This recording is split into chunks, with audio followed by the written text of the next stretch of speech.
Tonight, you'll take out the trash. You'll toss in a bin and forget it. But for 99.9% of human history, trash didn't just vanish. It stayed right where you dropped it. And that is exactly what archaeologists pray for. They don't dig for gold or lost crowns. They dig for ancient garbage dumps.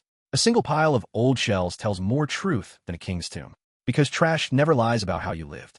So what did our ancestors actually throw away? The answer is shocking. They threw away almost nothing. In a prehistoric camp, waste wasn't waste. It was a misplaced resource. Animal bones became tools, needles, and arrowheads. Broken pottery was ground into powder for new clay. Ash from a fire was used to tan hides. Even leftover fat was stored as lamp fuel. The concept of garbage simply did not exist. But there's one thing they left behind in piles. Shells. Massive mountains of oyster and clam shells. Archaeologists call these middens. Some middens in Denmark are over 30 feet high. They stretch for hundreds of meters along the coast. These were ancient landfills, but they were also landmarks. Generations returned to the same spot for over 1,000 years. They used these shell piles to mark territory. They even buried their dead on top of them. Your trash became your address. Now, here's where it gets weird. Scientists study fossilized poop. It's called coprolite. One coprolite can tell you exactly what someone ate for dinner. It reveals parasites, pollen, and even food preparation methods. In Oregon, a 14,000-year-old coprolite proved humans ate roots and bison. It also showed they deliberately spat out the tough fibers. That spat-out fiber is our oldest known chewing gum.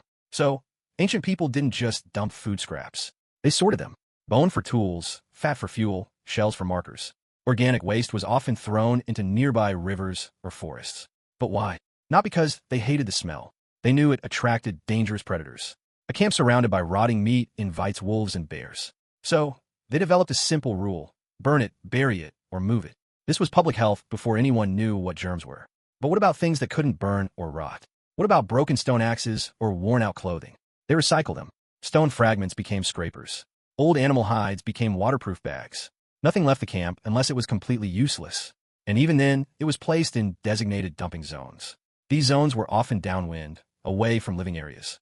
They understood wind direction better than most modern city planners.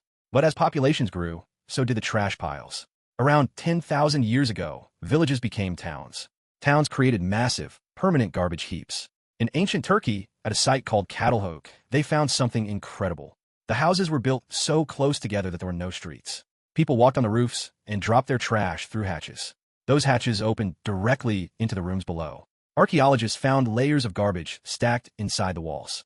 They used trash as insulation, filler, and even floor material. Your waste was literally the structure of your home. Now, let's travel to ancient Rome. Rome was the first megacity, with over 1 million inhabitants. They produced an estimated 1,600 tons of waste every single day.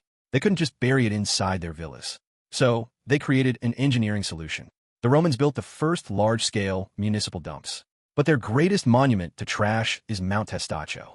It's a hill in the middle of Rome. But it's not a natural hill. It's entirely made of broken amphorae. Amphorae were giant clay jars used to transport olive oil and wine. Over 250 years, Romans dumped over 53 million of these jars there. That's 53 million pieces of pottery piled into a hill. It stands over 35 meters high. Today, you can climb Mount Testaccio. You are standing on the collective garbage of an empire. And here is the secret. The Romans didn't see it as a failure. They used the hill for religious ceremonies. They planted gardens on its slopes. It became a landmark made of trash. But while Rome exported its waste to the hillside, medieval Europe handled it very differently. In medieval London, the streets were the dump. People threw chamber pots out of windows on a passers-by. Butchers dumped animal entrails directly into the River Thames. The stench was so unbearable that nobles wore perfumed masks. In 1357, King Edward III actually banned waste disposal in the river. But nobody enforced the law. The streets became layered with mud, bones, and feces. Over decades, the ground level of London rose by several feet. Not from building, but from compressed garbage. This is why archaeologists dig down to find medieval streets. They are literally excavating ancient trash layers. Now, compare this to ancient Japan. The Jaman people lived in harmony with their waste. They created elaborate pits for food scraps. These pits were layered with soil to create compost. They understood decomposition hundreds of years before Western science. They used the compost to fertilize wild nut trees. It wasn't waste. It was a cycle. Food became soil, soil grew food. They were master recyclers without a single recycling plant. But the biggest game changer came with the invention of ceramics. Pottery broke constantly. and it doesn't degrade for thousands of years. Ancient people discovered that broken pottery, called sherds, could be ground into sand for new pots. They also used sherds as roofing tiles. They used them as writing tablets. They even used sharp sherds as disposable knives. The life cycle of a single pot could last decades. It was used, broken, recycled, used again, and finally buried. When it was buried, it became a time capsule. Modern historians can identify which century a sherd came from. They can trace trade routes using the clay's chemical signature. Trash is basically a library. Now let's talk about metals. Bronze and iron were incredibly valuable. No one ever threw away a broken sword. They melted it down and reforged it. Swords became plowshares. Plowshares became nails. Nails were so precious that people burned down old houses to collect them. They would sift through the ashes just to find bent nails. Imagine saving a rusty nail for 20 years. They did that. In ancient China, they recycled bronze coins to make bells. The ultimate form of waste was a raw material waiting for the next life. So, when did the modern idea of garbage begin? It started with the Industrial Revolution. In the 19th century, cities exploded in size. Coal, ash, industrial chemicals, and cheap mass-produced goods flooded the streets. For the first time, objects were made cheaply and meant to be thrown away. Glass bottles, tin cans, and paper packaging. None of it decomposed quickly. In 1885, the first municipal incinerator was built in New York. They started burning trash to reduce its volume. But burning created toxic ash, so they dumped the ash into the ocean. Yes, for decades, America's solution was simply throw it in the sea.